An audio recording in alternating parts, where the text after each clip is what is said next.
Welcome back to the Rundown presents the greatest NFL team ever bracket. We've moved on to the Cowboys bracket. The number one seed in this bracket is the 1992 Dallas Cowboys that went 13-3 and won the Super Bowl. With me today, I have Brandon Blakney from the Rundown, and I also have Kevin Avery from the Four-Man Rush. Thank you, gentlemen, for coming in and doing this first-round matchup for us. Just to give a quick review of the rules of how we do this tourney. There are 64 teams in this bracket. You can go to sportscolormonthly.com and actually check out the full brackets as they get filled in. These two guys here are going to pick winners out of each one of these sections. They get a minute and 30 seconds apiece to debate which one of these teams would win in a hypothetical matchup. If they both pick the same team, that team moves on. If they both choose to pick two separate teams, then I'll come in and actually be the tiebreaker for that round, and then we'll move on. By the end of all this, we should have 8 teams for this bracket, moving onward and going on from there. Guys, are y'all? I think we lost Kev there. Are you good, Kev? Or yeah, I just had a cord drop, but I'm good though. Okay. So we're going to start off with the first round matchup. Here is the 8 seed versus the 9 seed in this region, and that happens to be a really interesting matchup. It's the 2015 Denver Broncos taking on the 2009 New Orleans Saints. The 2015 Denver Broncos, of course, won Super Bowl 50 over the Carolina Panthers and Cam Newton. Peyton Manning was still the quarterback of that team, but barely. Denver was mainly defense for most of that season. And New Orleans was killing folks in 2009. That was Drew Brees throwing a whole mess of touchdowns. They had the offense going. The defense was going well. They finished 13-3 and finished the job and won the Super Bowl themselves. So I'm gonna start off with our guest Kev here from the Four-Man Rush, and you get a minute and 30 seconds, and the floor is yours, my friend. Which of these two teams would you think would win in a hypothetical matchup, the 2015 Denver Broncos or the 2009 New Orleans Saints? Yeah, this is the ultimate offense versus the ultimate defense.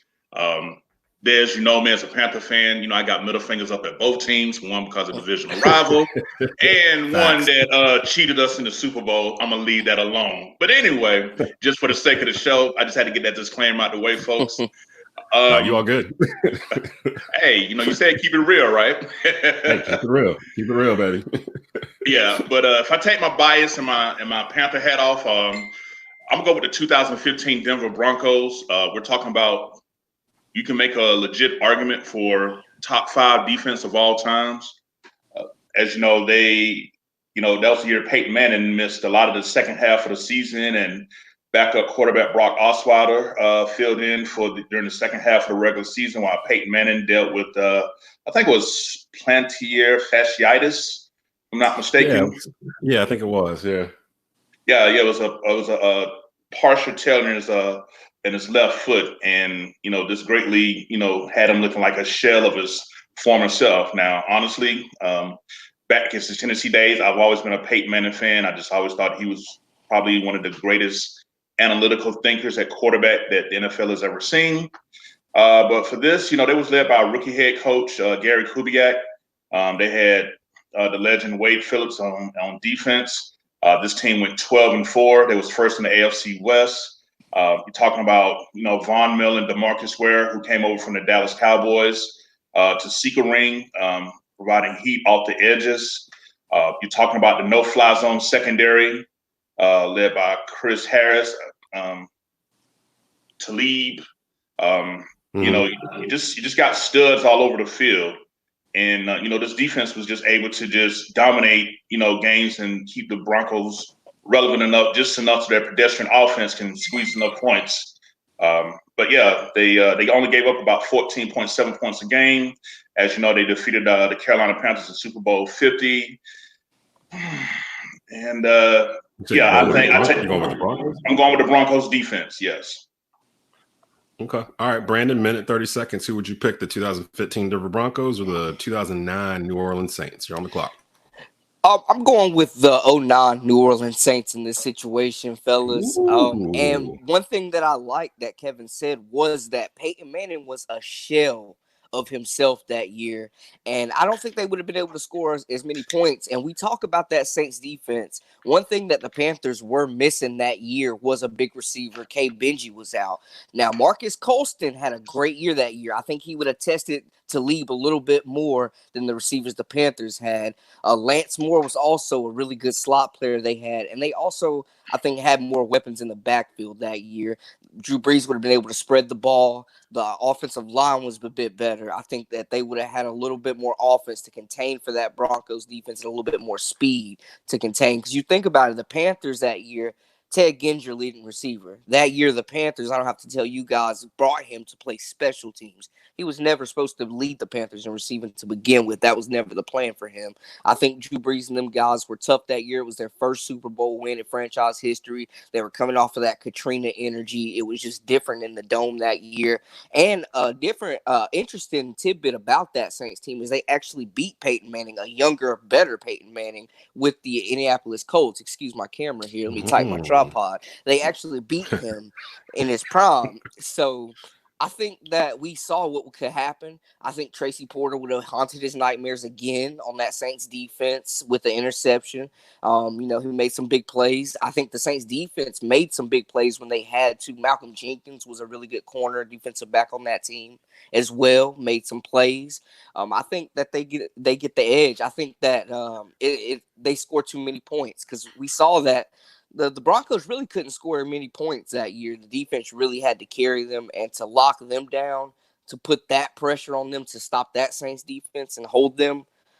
I don't see it. I don't think it's enough. So okay. So we got a tie. So Kev went with the 2015 Denver Broncos. Brandon went with the 2009 New Orleans Saints. So I get to be the tiebreaker here. I'm trying to remember how the seasons ended for both these teams in terms of like momentum, like what they were on. The Broncos almost feel like they got hot, like based off of matchups in the playoffs as they moved along until they got to the Super Bowl. Then they just they caught Carolina on one of 2 days. They had a bad day the entire season. You play that game back probably 10 times. Carolina probably wins it 8 times out of 10. On the other side, the Saints were hot all year. Like the 2009 Saints, it felt like they could score anytime they got on the field. Drew Brees had weapons all over the place. He had truly mastered Sean Payton's offensive system at that point. And Brandon brings up a good point. They had beat in his prime Peyton Manning earlier that year with the Colts, where he, in theory, had more offensive weapons in Indy than he did in Denver. Well, more established, I guess, Marvin Harrison and those guys. So I'm leaning towards the Saints, although as a Panther fan, it hurts my soul to even pick them for anything. Right. But we gotta take the bias down. I'm gonna pick the New Orleans Saints. So we got a little bit of an upset. They were the 9 seed, but they're pretty evenly matched there. The Saints are gonna move on to the next round. Next matchup here is actually really interesting. It's the 7-10 matchup. It's the 1968 Baltimore Colts. 13-1 on the year, taking on the 2018 New England Patriots. The thing with this is that Colts team was considered one of the greatest teams ever. However, that is the Colts team that lost to Joe Namath and the Jets in Super Bowl III. So they were the first NFL team to lose to an AFL team in a Super Bowl matchup. So it gives them a bit of a blemish. They did not win a championship as most of the teams in our bracket did. They got in as an at-large. 2018 New England Patriots, if I'm not mistaken, that's the squad that stunk up the joint against the Rams, 9-6, I think the final was, and they're probably the worst Super Bowl of all time. It felt like, I guess it was the Tom Brady Gronkowski show. You had Sony Michel in the backfield in 2018, and he might have been a rookie, I think. I'm just trying to think of what they had on that Patriots team. Julian Edelman. Kind of the same cast of guys. I mean, the Patriots are in the Super Bowl like every 3 years, so it's kind of the same core group of guys usually that you're going to run across in this bracket. Brandon, I'm going to start with you first on this one. Who would you take here? The 68 Colts had Johnny Unitas at quarterback, loaded with stars for back then. They were basically the dominant NFL team back then. But like I said, the main blemish on their record is that they lost to the New York Jets and Joe Namath in Super Bowl III, which basically paved the way to the NFL and the AFL merging. So the Colts are kind of responsible for that, for losing that game. So I'll start off with you. Which would you take, the 1968 Colts or the 2018 Patriots? And you're on the clock. I just want to say I don't think there's any shame at all in losing to to Joe Namath, excuse me, one of the great quarterbacks of all time. Hollywood Joe and the Jets really were, I think, a special group just in that year, and they caught Unitas and them guys slipping, I think. I think this matchup is interesting just because of play styles. I think the Colts are one of the teams that really utilized the long ball during that era, and then we know what the Patriots are known for, two dominant quarterbacks in two different eras. I think it's an interesting matchup though because of the play styles and the eras. Leaning back, like that's such a time difference. It's crazy to think about.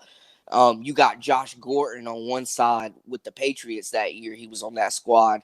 And then you got some guy from the Colts in the 60s that's probably smoking cigarettes at halftime trying to check him. I just don't see that happening, fellas. So I'm going to have to go with the Pats. It wasn't a specifically special Patriots team, but like you said, these guys are always in the playoffs. So you kind of lose count of who's on the team. But I think Belichick would have something for those guys in Baltimore. I think the combo between him and Brady would be too much for those guys. I think that with the systems and the talent aspect of the skills positions would be a major disadvantage for the Colts trying to check those guys. And then the formations that they would see, I think the Patriots would just be an advantage from that standpoint. They would be running shotgun formations that these guys would not be adept to guard, in my opinion. So I would definitely just logically have to go with the Patriots. Okay, so Brandon's picking the 2018 Patriots. Kevin Avery, you're on the clock. Who would you have moving forward in this matchup? The 68 Baltimore Colts and Johnny Unitas, or the 2018 New England Patriots and Tom Brady? Well, with me, I'm an old school head, so I thought long and hard about this as well when I was looking through the bracket. And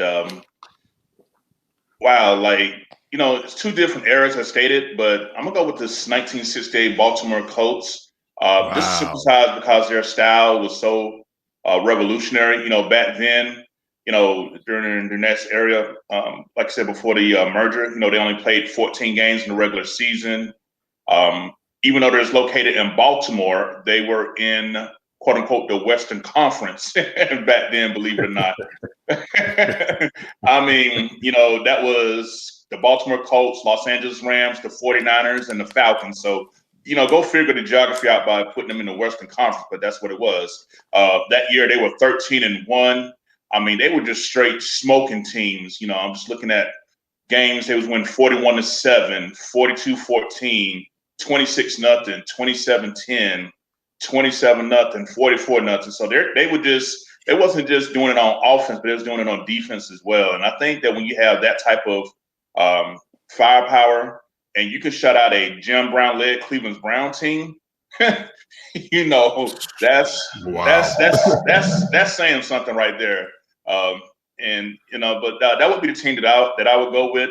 Unfortunately, they had an ending just like the 2007 Patriots, getting all the way to the Super Bowl and losing to a huge underdog to the Giants. But for me, just because they were dominant on both sides of the ball from start to finish, I'll take the 1968 Colts. Oh yeah, R.I.P. I'm sorry, my bad. R.I.P. to the late Don Shula. He was the head coach of the Baltimore Colts as well. Oh man, that is correct. Yeah, that is correct. So we got another tie here. Kev went with the Colts and Brandon went with the Patriots. I was looking at this, and I'm not going to take a whole lot of time. I'm just going to go with the 68 Colts for many of the same reasons why what Kevin said. I kind of look at them like the 2015 Panthers in terms of what could have been if they had won the last game. Like if they had won the last game, we would be talking about this Colts team as one of the greatest of all time. I mean, we are, but they're a much higher seed in this bracket. Actually, they probably would have been a 1 seed in this tournament if they had just won Super Bowl III. So another case of a great team picking a bad day to have a bad day. It dropped them in their seeding down to 7 because they didn't win the final game. Johnny Unitas, I guess you would consider Johnny Unitas a top 10 all-time quarterback. They had that going on. They had all-stars and Hall of Famers all over this roster. Meanwhile, the 2018 Patriots, they finished 11-5. I don't really remember being in awe or fearful of the Patriots team. I think it's almost like Thanos, kind of like it was inevitable they were going to probably get to the Super Bowl. You know what I mean? Like you're sitting there looking at the AFC and you're like, well, who's going to stop them? Like there's really no one here to stop them once they get, they get 2 home games in Foxborough, they're going to pretty much go to the Super Bowl. And that's literally what they ended up doing. So I kind of feel like the 2018 Patriots are a little fool's gold a little bit. Yes, they still had Tom Brady. Yes, they still had Gronk. Yes, they still had Edelman and all those boys. But if I'm not mistaken, that defense was suspect most of that year until that Super Bowl. And then the following 2019 season, which would have been this past season, that was when we saw kind of the continuation of that New England defense that we started seeing against the Rams. And they became the bread and butter of the team instead of Tom Brady in the offense. But I can't get over that Super Bowl. That Super Bowl was the worst Super Bowl I've probably ever watched in my life. It was just boring. It was so boring. And you got to think that Rams offense was ridiculous that year. Right. They had scored, 50-plus points in a Monday night game against the Chiefs in a shootout. And they got locked down. This Patriots team lost to the Kansas City Chiefs. Oh, no, they beat the Kansas City Chiefs because of an offside penalty. So I'm gonna give it to the Baltimore Colts here, and the Colts are going to move on in this bracket. So if you're just now joining us, we are in the middle of the greatest NFL team ever tournament. Kevin Avery from the 4-Man Rush and Brandon Blakney from the Rundown on with me, your host, Desmond Johnson. We've moved through 2 games so far, and we've moved into the 6 versus the 11 seed. And this is a really interesting one. The Patriots are all over this bracket, unfortunately, if you're if you're not a Patriots fan, but they are sprinkled all over multiple regions here. And we've got another one here, the 2014 New England Patriots that went 12-4 and won Super Bowl, taking on the 1990 Buffalo Bills. This is the first Bills team that made the Super Bowl, lost to the New York Giants on a missed field goal at the end. Scott Norwell, K-Gun offense. You got Thurman Thomas. You got Andre Reed. I mean, the Jim Kelly at quarterback. I mean, the Buffalo Bills offense was loaded. Something to consider, though, in that Super Bowl, the man that pretty much stopped that Bills offense was none other than Bill Belichick, who was the defensive coordinator for the New York Giants in that Super Bowl. So a little bit to consider, some chess there to consider how this matchup would go. Tom Brady versus Jim Kelly. I'm going to let Kev go first on this one. Who would you take between the 2014 New England Patriots taking on the 1990 Buffalo Bills, who were runner-up Super Bowl 20 against the New York Giants? Yeah, well, for me, give me those 1990 Buffalo Bills. I can remember my childhood. I was about 11 then. Like really had a good time watching this team. You know, their record was in the regular season 13-3. They went 8-0 at home. You know, that was infamous for their quote K-Gun offense, no huddle.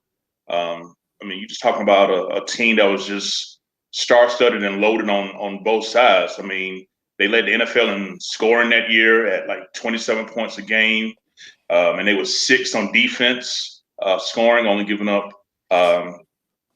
I think it was like 14 points a game. So you're talking about top offense and a top 5 defense throughout the year. They also had one of the best point differentials that year as well. So I'm just looking at the dominance on both sides. You know, one of my favorite all-time defenders, Bruce Smith, was the AP Defensive Player of the Year. He had a career high 19 sacks, 101 tackles. Just an absolute, monster juggernaut that was played that year. And I just think that this combination of, that style of up-tempo, high-speed impact offense with Thurman Thomas, Andre Reed, Don Beebe, James Lofton. I mean, yeah, this team was just absolutely fun to watch, and it was just total dominance. And people forget too, before I swing it over to Brandon, that Bills team kind of brought back. I remember when I was a kid, the Bengals did this a whole lot, but the Bills took it to a whole nother level, and it was the no huddle offense. Like they literally would start the game in no huddle, and like you couldn't substitute defensive players because they were just coming right up to the line and doing whatever. And in that offense, Thurman Thomas was a beast. So that Bills team was super fun. Brandon, I'm gonna kick it to you. Who would you now, like I said, keep in mind, Bill Belichick is the head coach of this Patriots team.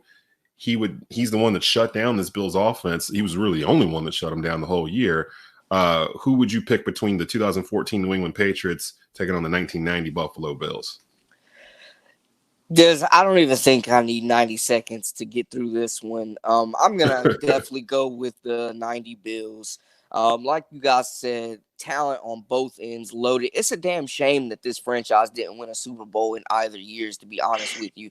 One of the best teams to not win a Super Bowl when discussing. You're gonna throw in either one of these teams, multiple Hall of Famers on both sides of the ball, guys that were just the best at their position on both sides of the ball. It's hard to plan for something that you're not used to seeing, that hurry up offense, the tempo, like you said, not being able to sub guys in and out kind of eliminates the depth that you build in position matchups when you're going at that pace and you're successful. You can move the chains at that pace. That's very difficult to deal with. I think the Bills take it. Very impressive that they did make it to back-to-back Super Bowls.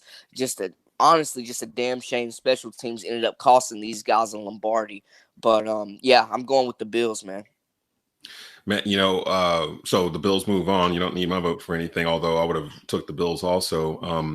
I was looking at the bracket, and this 90s Bills team stood out because I feel like they're going to mess up this bracket. Like, they're going to continue to, I feel like they're going to continue to move through this and get really deep into this tournament, just looking at what's ahead of them. And there's not a lot of teams that match up with them defensively to be able to control what they do. So it'll be interesting for sure. So definitely the 90 Bills moving onward to the second round. The 5 versus 12 seed here, interesting matchup as well, as I try to toggle and get that going for us here. The 5th seed is the 1973 Miami Dolphins taking on the 12 seed, the 2005 Pittsburgh Steelers. The 73 Dolphins went 12-2. This is the team the year after they went undefeated. The 72 Dolphins are actually over in our 49ers region as a 2 seed. The reason why they were not a 1 seed, even though they're the only team to go undefeated and win the Super Bowl, is that the AFL had just merged with the NFL 2 years prior. So that 72 Dolphins team kind of feasted on fledgling former AFL teams to get to that undefeated mark. The 73 Dolphins had a much tougher schedule. And really, if you look at them statistically, we're a better team than the 72 Dolphins. So, but they lost 2 games. So because of that, they got a 5 seed. They did win the Super Bowl 2 in a row because they had won 72 and 73. Meanwhile, the 2005 Pittsburgh Steelers, Ben Roethlisberger is a rookie quarterback or second-year quarterback, I believe. On this roster, Jerome Bettis is running back, Hines Ward, nasty defense. So, I mean, it's an interesting matchup for sure. The Steelers just kind of got hot and kind of rode the bus all the way to the Super Bowl in 05. So it probably comes down to, can this Dolphins no-name defense stop Jerome Bettis and kind of control Hines Ward and those boys from getting open downfield? Brandon, I'm going to start off with you. Who would you pick, the 5 seed Miami Dolphins or the 12 seed, the 2005 Pittsburgh Steelers? To be honest with you, fellas, this was the toughest matchup for me in this whole bracket because people don't realize when you look at these teams on paper, they're very, very similar. On one end, you said you have the bus. They rode the bus. Jerome Bettis, very physical run game. On the other side, you've got Pro Bowler Brian Greasy, but you've also have Larry Zonka. And the Dolphins pretty much rode Larry Zonka in the playoffs to the Super Bowl as well. It were times where Greasy was throwing 6 passes a game because Zonka ran 3 touchdowns and had a $150 on the ground just running through teams. Very, very similar teams.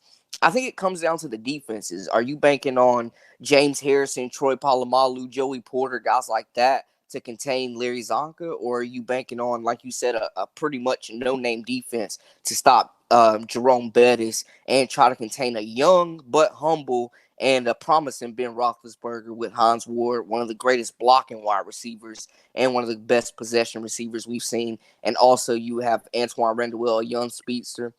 Let us not forget the local tie either. Our guy, Willie Parker, UNC born and bred. at North Carolina Chapel Hill, unsigned free agent, really busted some things open. It was really tough for me. Like you said, banking on a no-name defense when you got those guys that I mentioned previously trying to compete. I'm gonna have to go with the Dolphins though, just from pure dominance. When you look at the teams, their playoff run, you got 34-16 in divisional, smacked the Bengals, 27-10, smacked up the Raiders, who were no slouches, John Madden era, tough group. And then in the Super Bowl, they go in and smack the Vikings 24-7, hold the Vikings to 7 points in the bowl, making it look easy. They did lose 2 games, and those no-name defensive guys really made it look easy in the playoffs. Okay, so Brandon's picking the 73 Dolphins. Can't hate that pick. Kev, you clock. Who would you pick between the 5 seed 73 Miami Dolphins or the 12 seed the 2005 Pittsburgh Steelers? Yeah, for me, this was definitely a tough matchup, just based on their styles of play. When I thought about it and I was doing my comparison, it's pretty much like splitting hairs. But for me, I'm gonna go with the 2005 Pittsburgh Steelers. Here's my reasons why. Uh, I like a team I can relate to that can like overcome adversity. And at one point, the Steelers team, was kind of just struggling through. They were 7-5, and they got hot at the right time, and they did something that no other team had done since the AFL NFL merger, and that was to win a Super Bowl without any home playoff games.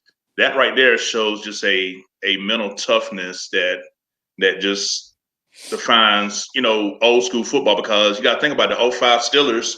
They wasn't the Steelers that we've known over the last several years with Ben Roethlisberger throwing 4,000, 5,000 yards. This was straight up line up, punch you in the mouth with the running game. We're gonna beat you up on defense. It was still the steel curtain back then. I mean, this Steelers defense, I'm just looking up several games where they gave up 7, 7, 13, 10, 9, 3, 0 points. I mean, they just was their style of play would have made them a legit threat in any era. I strongly believe. But for me, I just like the fact that this team got hot at the right time. In December, they won 4 out of 5 games to secure the wild card. They went on the road. They had no fear on the road to get to the playoffs. I'm trying to think who they went through here. They beat the 3 seed Bengals. I believe that was the game where Carson Palmer got injured, if I'm not mistaken. Then they won a grind out game with the Colts, 21-18. Then they beat the Broncos 34-17, and then they beat the Seahawks 21-10 as well. When they had Sean Alexander on the cover of Madden that year. But overall, though, yeah, Sean Alexander. Yeah, so I would have took this because had my Panthers not got injured that year, we could have possibly been looking at Steelers versus Panthers that Super Bowl. But I'm gonna leave that alone though. But Troy Polamalu, he was just an absolute beast this year. I mean, I think he would have been the ultimate wild card. From blitzing to coverage to just making the plays when needed. Give me the '05 Steelers in this matchup. Okay, so Brandon took the 73 Dolphins, correct? Mm-hmm. It's tough. And okay, and Kev took the '05 Steelers. All right, so y'all making me work today. So I'm looking at the two of them. I felt everything Q was saying about the '05 Steelers. They did feel like it was one of those teams. They were kind of a 500 squad for most of the year, and then they got it together at the end. I think that the knock for me on that '05 Steelers team, if I'm not mistaken, not the year the Patriots did not make the playoffs because Tom Brady got hurt. Yeah, the ACL. Yeah. Was that the same year? That was so they Matt didn't see the Castle Patriots year. in the playoffs. And that was after the Patriots had just won back-to-back Super Bowls in '03 and '04. So they didn't see the defending champs in the AFC side at all. Meanwhile, I'm sitting here looking up the 73 Dolphins team stats. They were 6th overall in points scored, or excuse me, 5th. They were 5th overall. They were number 1 in total yards allowed on defense, and that's really good. But I'm looking at their the quarterback situation. They had Bob Greasy, of course, and Earl Morrall. Bob Greasy was a Pro Bowler that year. Yeah, he was a Pro Bowler, but he was only completing 53% of his passes, and he only threw for 1,400 yards. He had 17 touchdowns, 8 interceptions. But again, a key, and I don't know if I mentioned this before, the way this bracket works and the tourney works, these two teams are playing underneath the rules of the higher seed. So instead of it just being like a neutral field and they're playing like whatever, they're playing underneath the rules of whoever the higher seed is. That's the benefit of being the higher seed. So they're playing this game in 1973, not 2005. So because of that, and because of how good that defense was in 73, I'm leaning towards picking this Dolphin team. I kind of feel like I have to from previous conversations I had with Rod Funderburk and Aaron Gabriel on a previous episode, where we basically were like, well, the 73 team is better than the 72 team in terms of statistically. And they had Greasy the whole year. The 72 team had Morrow in there for most of it because Greasy got hurt. But they had 2,000-yard rushers in Larry Zonka and Mercury Morris. Both of those guys are back in 73. And like I said, the schedule was harder. So they went 12-2. But they did complete the job, and they got to the Super Bowl and won. I think I'm gonna pick the Dolphins. I think that feels right. It feels right to pick the Dolphins on this one because I feel like the Steelers, the 05 Steelers. I feel like I just don't think if they were playing in 1973, I don't know if that Steeler team would beat this Dolphin team. Maybe if it was another team, maybe from the 70s, but I don't know. This Dolphin team just feels more complete than that Steeler team does. So I'm gonna pencil in the 73 Dolphins. So they will advance to the second round. And Des, real quick before you move on. 4 versus. Oh, yeah. I just want to give y'all a correction. We like putting out facts. The 05 Patriots, they actually went 10-6. They actually won the division that year. They lost in the divisional round to the Denver Broncos. Brady picked a bad day to have a bad day. He had 5 turnovers in Denver. So they were 10-6. They had Brady, but they just got caught up in a buzzsaw in Denver that year. What year was it that the Patriots went 11-5? 2011. Like 07? No, that was the year. Okay. You talking about the year Brady got hurt? Yeah, was that 2011 when Matt Castle? And Matt Castle was the quarterback. Or was it earlier now? Yeah, that was the. I don't. Let me see. What year was it? Because I'm trying to remember, because it's really the only time the Patriots didn't make the playoffs in this whole 20-year run that Belichick and Brady just finished up here. I know the Steelers didn't see them. I knew they didn't see them in the playoffs. So thank you for the fact check there. But no, yeah, I am picking the 73 Dolphins to move on. Moving right along here, the 4 seed, the 1977 Dallas Cowboys taking on the 1967 Green Bay Packers. That 67 Green Bay Packers team, although they went 9-4 and 1 on the season, it feels like if you look at their roster, it's like the whole team is in the Hall of Fame. So that kind of, including the coach. I mean, the Super Bowl trophy is named after the coach. So yeah. I mean, it's you got that side. Then this might be one of the better Dallas Cowboy teams ever in 77, going 12-2. Tom Landry's the coach. I don't think that Roger Staubach was still the quarterback in 77. I'll have to check that, but I'm going to let Kevin start off on this one. 77 Dallas Cowboys taking on the 67 Green Bay Packers.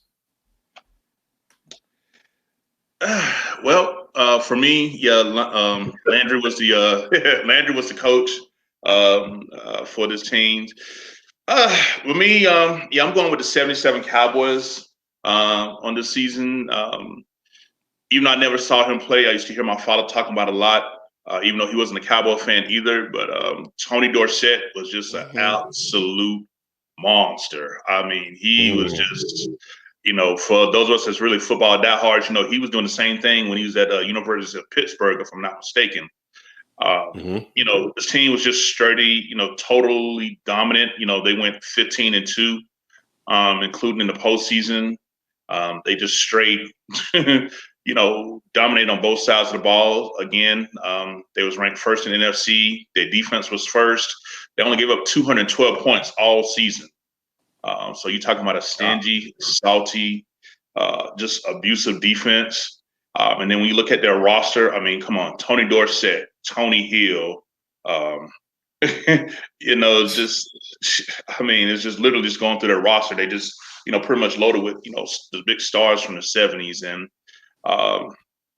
I just like the fact that with this team, they were able to leave no doubt to the outcome from the beginning to end. It's like they walked on the field and they basically said, we're going to whoop your butt and ain't nothing that you can do about it. And, when you look through their regular season, I mean, that's how they played.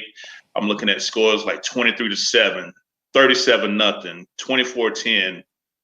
Just absolutely just disrespecting teams and wasn't nothing you could do about it. So if you're a fan of old school football and power running game and hard-nosed defense, the 77 Cowboys team did it probably better than any team in NFL. One of the top 5 teams, I would say, as far as that combination of domination on both sides. So yeah, give me the Cowboys for this one. And just a quick note before I switch over to Brandon here, I was looking at the 77 Cowboys, their playoff run. They were a problem. They defeated the Bears the first round, the Vikings the second round, and the Broncos in the Super Bowl. And they beat the Bears 37-7, the Vikings 23-6, and then the Broncos 27-10 in the Super Bowl. So the defense, like you said, defense and Tony Dorsett just running up backs of people pretty much was the 77 Cowboys. Brandon, you got a mint and some change. Who would you pick, the 77 Cowboys or the 67 Green Bay Packers? And keep in mind, since the Cowboys are the high seed, we're playing in 1977 as opposed to 1967 when a lot of them probably still weren't wearing face masks and clotheslining everybody. So I think this battle is very interesting, and from the Packers standpoint, a little backstory. This was the year that the New Orleans Saints came into the league as an expansion team, so it was kind of odd they were needing players. The Packers actually lost Jim Taylor, who went on to become a Hall of Famer at fullback, and they also lost a Hall of Fame running back and Paul Hormung. So I think that them making it to the Super Bowl and winning a bowl -2 Pro Bowlers is very impressive in the backfield. You're coming off of a dynasty, 3 straight NFC championships. I think that was impressive. Like you said, the trophy is named after this man in Lombardi. You still have Bart Starr leading the way, one of the greatest quarterbacks of all time. Without Bart Starr, is there a Brett Favre? Is there an Aaron Rodgers? I don't know, fellas. But with all that being said, I'm going with the Dallas Cowboys. I've heard stories too, like Kevin mentioned. It's no secret that that boy Tony Dorsett was a bad boy, straight monster on the field. Would y'all want to tackle him without a face mask? I'm thinking homicide on the field. Like that sounds absolutely insane. That don't sound like a good time to me. I'm gonna have to go Cowboys there. Also, don't like the fact that the Packers had a tie. I understand it was the first game of the season. They had a tie on their record as well, kind of a blemish. Cowboys really left no doubt, like you said. They were coming to punch you in the mouth, and I feel like teams kind of looked at them on the schedule like, dang, we gotta play these guys. All right, man, strap in, fellas. See, those are the teams I love. Those are the teams I love when it's like you look down the schedule and you see when you're like, oh man, we gotta play them, we gotta play that guy. I mean, because you're already thinking weeks out, like, oh, that game's gonna hurt. It's gonna be sore afterwards. Right. We probably ain't gonna win. And yeah, I like the teams that kind of carry that aura around with them. And that 77 Cowboys team was really one of only. Well, actually, I think Dallas was the only NFC team to win a Super Bowl in the 70s. It was mainly Dolphins, Steelers, and the Raiders win everything. Right. Yeah, so the Cowboys were the only NFC team to do it. I think I also forgot to mention, though, that was impressive about that Packers team. I want to give them their just due. They did beat the Cowboys to get to the Super Bowl in one of the most legendary games in NFL history, the Ice Bowl. The Ice Bowl, that's right. So, yeah, so that – so it was 67. Is that Super Bowl 1? Is that the first Super Bowl? I don't know if that's the first Super Bowl. No, that was the second. Or actually, Super Bowl. That's the second Super Bowl. Second Super Bowl. Okay, so Green Bay winners of Super Bowl 2. And one thing real quick. Well, it doesn't matter. Both y'all picked the Cowboys, so yeah, I'm still sticking with them. I'm sticking with them. Yeah. And if y'all remember, one of Tony Dorsett's best highlights was that game against the Philadelphia Eagles, where he had over 200 yards. He had an 84-yard run where he just trucked everybody. I mean, God. Could you imagine trying to tackle this man in December? Like, come on. Ooh, man. No, thank you. No, I don't want that. So we're gonna move on. We got three matchups left.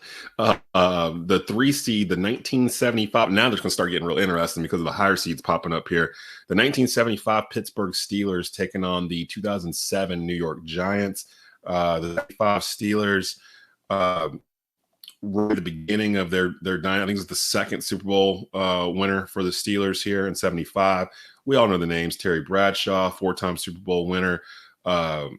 Lynn Swann, Franco Harris, the no-name defense, Mean Joe Green, all them guys. So we're talking about that Steeler dynasty taking on this 2007 New York Giants team that came in as a 14 seed. They did win the Super Bowl. They beat the New England Patriots. Matter of fact, they beat the undefeated New England Patriots with Tom Brady and Randy Moss and Wes Welker and those guys. 10-6, defeated the Patriots. It's kind of their claim to fame. Michael Strahan, Eli Manning, the catch, all that stuff. That's this squad. So trying to, this probably isn't going to be very close. But Brandon, I'm going to start with you. The 75 Pittsburgh Steelers taking on the 2007 New York Giants. Excuse me. I'm gonna tell you what, fellas, they're gonna need a whole lot more than David Tyree and that sticky stuff that was on his helmet to beat this 75 Steelers team, because this team is just ferocious, both sides of the ball. Mean Joe Green, they're playing a different level of football. We gotta think, in 1975, can you imagine if Mean Joe Green got his hands on the likes of Eli Manning in 1975? In 1975, he escaping that sack. Oh my gosh. Yeah. I think this offense is explosive. I do think though, the defensive battle would be interesting. Michael Strahan and those guys really carried Justin Tucker. They really carried the Giants that year. Tiki Barber was impressive. It was a tough team. They fought all the way from the wild card or another group that really had their backs against the wall the whole time. So they're used to being an underdog. I think too, I'm biased against this team because I believe that the Patriots, we had this battle that 2014 Patriots, Randy Moss was a 1 seed. The only reason they're not a 1 seed is because of this Giants squad.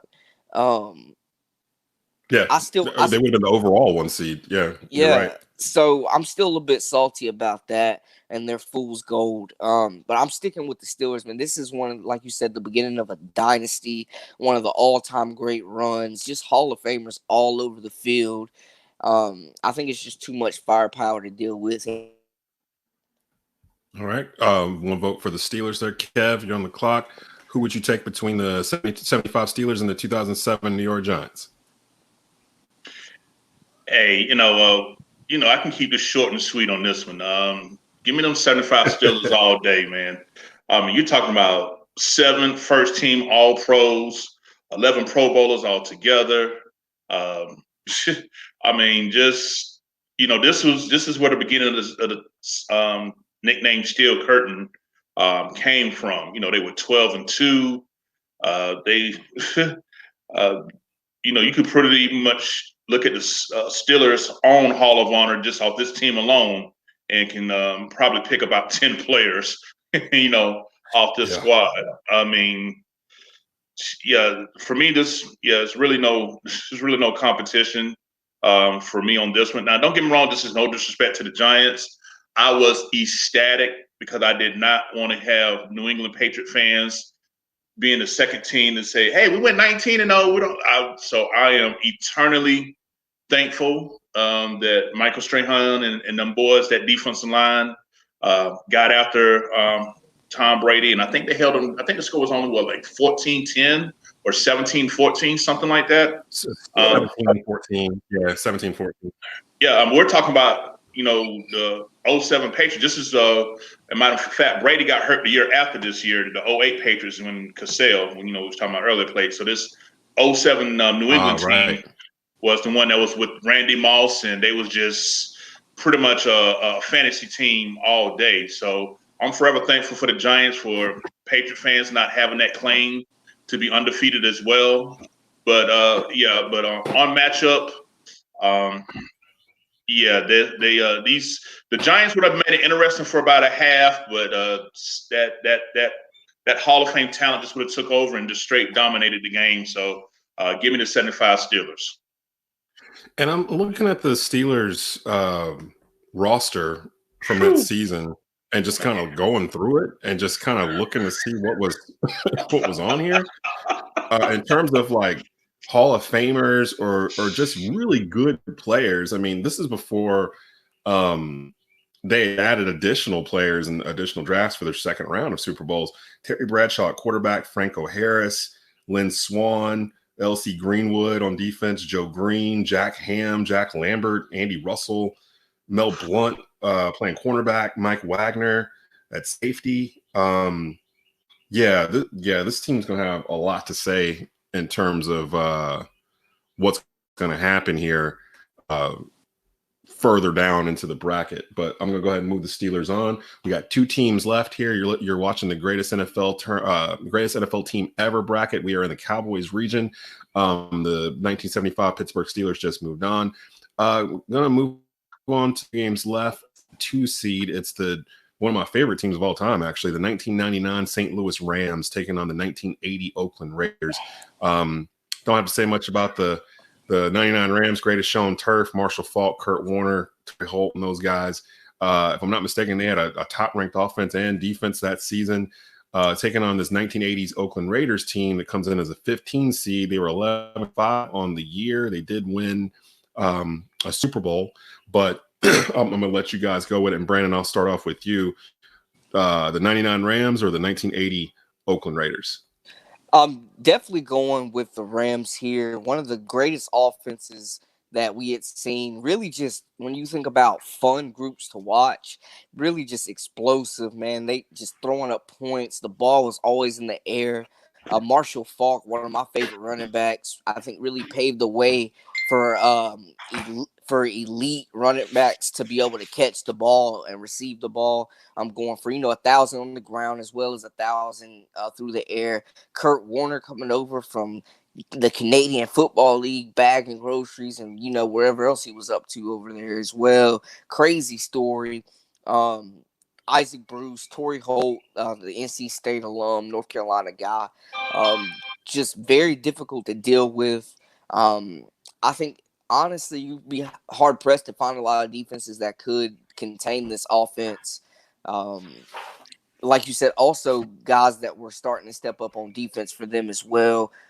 They were holding teams. I think it would be mismatches all over the field from a skills position standpoint. And I think it's just too much speed to contain, especially for a Raiders team that really wasn't all that dominant. And they don't really stick out to you as being one of the greatest ever. It's just kind of like, okay, they won a bowl. They're pretty good. I feel like they were more known for wreaking hell off the field and, being the bad boys of Los Angeles. They have more swagger than talent. But you can't knock that, though, because I'm down with the drill. So you got the Rams advancing there. Kev, got a minute and some change. Who would you pick between the 99 St. Louis Rams and the 1980 Oakland Raiders?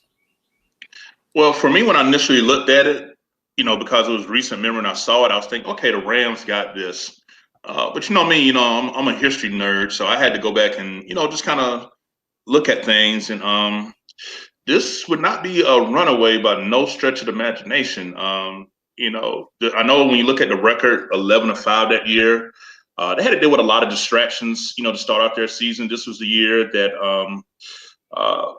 former NFL commissioner, rest his soul, Pete Rozelle and Al Davis were going at it because Al Davis announced a plan to move the Raiders from Oakland to Los Angeles. They had to go through courts. It was just a lot of things to deal with outside of football, to start off this season. But pretty much, they got off to a 2-3 start. Their quarterback, was injured and was replaced by Jim Plunkett. Once that happened, this Raiders team just got nasty.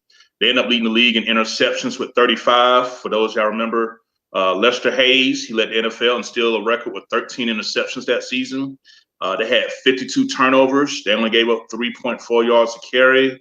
Once they stabilized the quarterback situation, I mean, this team just got hot, got nasty, and had a good time doing it.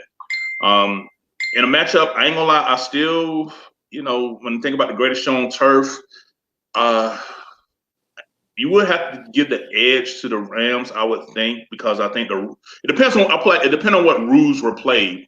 It's kind of like how they argued. It'd be the 99 era. Yeah, they're the so they'd be highest playing seed. underneath the Rams rules. You know how they like to say because they're the high seed. Yeah, if you had to, how they talk about if the Warriors would have played during the the 90s with the Bulls, could they have it's kind of like this matchup. Mhm. If you allowed them to play with the rules of the early 80s, this Raiders team would have won against the Rams. I can see that.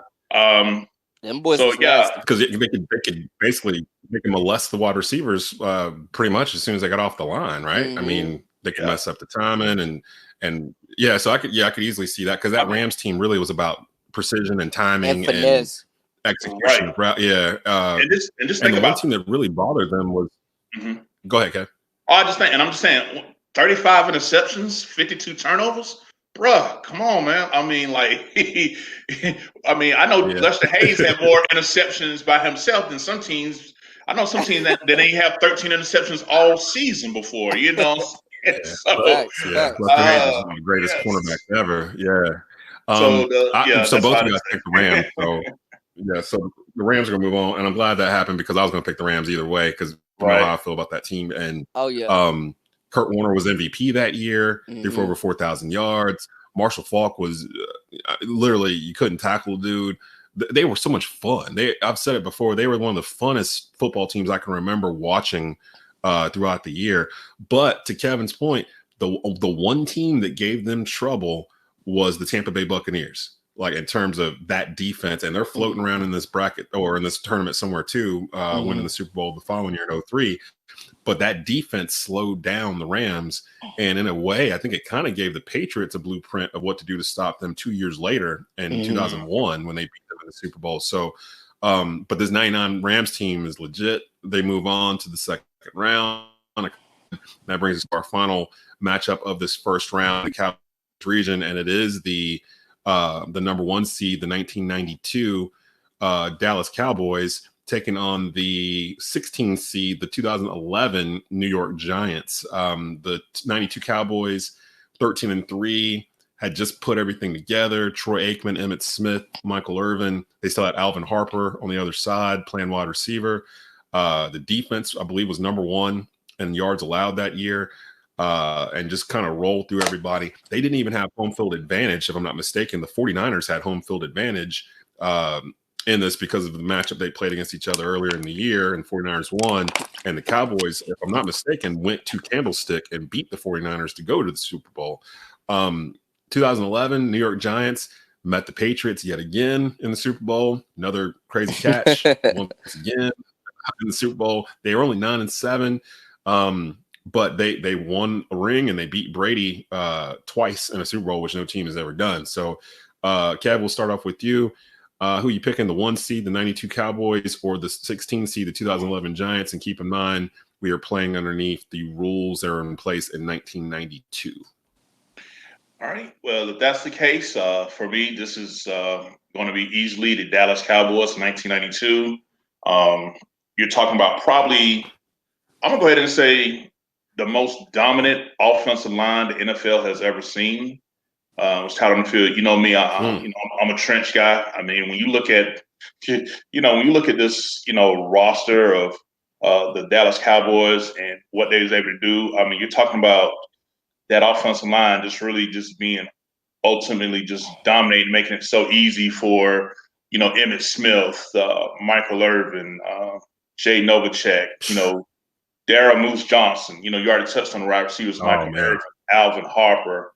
But what I remember about this team, growing up was just the way this offensive line just flat out just abused whoever it was. Like they did it to top notch defense. It's not like they beat up a couple of, beat up on a lot of softies. I mean, they just when I think about the 92 team, this is when I really started embracing the power of, how powerful offensive line can really, dominate and dictate the game. Mm-hmm. Only thing, Troy Aikman hardly got touched that year. And then you think on defense, they had Charles Haley, over there they had Darren Woodson, as well. So yeah, for me, this team would have won. As a matter of fact, that Dallas defense was named Doomsday Part 2 because of their dominant efforts. So even though I was bragging on offensive line, the defense wasn't no slouch either that year. So give me the 92 Cowboys in this one.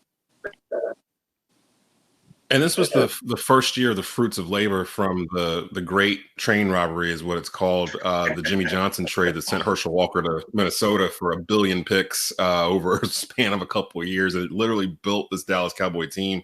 You mentioned some of the guys on defense. Russell Maryland out of Miami, who had played for Jimmy Johnson, was a draft pick for these guys. Tony Tolbert was on that squad. They had some guys. Ken Norton, I think. No, he might have still been in San Francisco. But they had some guys. You mentioned Darren Woodson, who was one of my favorite players back then as well. But I like how you mentioned the offensive line, guys like Eric Williams and Mark Stepnoski just leaning on people, and Emmett just baiting, just waiting until third, fourth quarter, and then just all of a sudden starts ripping off 5, 7, 8 yard runs. And it was a really good team. Brandon, I'll kick it to you. Cowboys, Giants, last matchup here in the Cowboys region for the first round. Definitely Cowboys #1 seed, deservingly so. A lot of talent. The Giants that year was another team, same as the previous Super Bowl team, pretty much. Wild card team, didn't play really any home games, battled through, scraped through, and found themselves in the Super Bowl somehow. It would be a very physical game. We talk about the horses up front for the Dallas Cowboys. Those guys big and nasty. On the defensive line, going up against Chris Canty, who's a monster in his own right, as well as Jason Pierre-Paul, who was AP All-Pro that year at defensive end. Just from a pure talent standpoint, though, I think you got to go with the Dallas Cowboys. I really don't think that this. Oh, no worries. Yeah, I really don't think that this game is, honestly, I don't think it's as close. It's close, to be honest. I think the Cowboys win handedly, probably by about 14 points, 21 points. I think the Giants are a scrappy bunch, but playing under those rules in 92, like you said, Rod Woodson, the ball hawk out there, skying back there, safety taking everything, just physical defensive line. Young, these guys were coming together, and then, like you said, Troy Aikman, Emmitt Smith. It's a lot to deal with. It's a lot to deal with. You got Prince Amukamara matching up against Michael Irvin. I think we know who wins that battle. I think the Cowboys are just a little too much for these guys. Yeah, I would agree with that in terms of the Cowboys team was just stacked, and they were young. Like, this was the first of the 3 Super Bowls that they won in the 90s, and you could kind of see, after they had won this, that they were going to be around for a minute. Even in 94, they lost to the 49ers in the NFC Championship game the first year underneath Barry Switzer. So, kind of a no-brainer. That's why they're the 1 seed over here. This region is interesting. There's a lot of interesting teams sitting over here that I'm kind of curious what's going to happen when they run into each other. But we have run out of time for this matchup. This was the Cowboys region first round. Want to thank my guests, Kevin Avery from the 4-Man Rush, Brandon Blakney from the Rundown, WXII Sports, and all kinds of other stuff. He's involved in a lot of other things. We'll be back with more first round coverage of the greatest NFL team ever tournament. This is going to be basically going on throughout the spring and summer, because we all know we're not going to probably have any sports going on in the next month or two. So we're going to give the people what they want, give them some good conversation, sports talk, and just find out who's the greatest NFL team of all time. So for Kevin Avery, for Brandon Blakney, I'm Desmond Johnson, and we will see you next time. Peace. Hey there, this is Rod Funderburk, and you've been watching an episode of The Rundown with Desmond Johnson. In order to watch more episodes of The Rundown with Desmond Johnson, please subscribe to Sports Carolina Monthly's YouTube channel.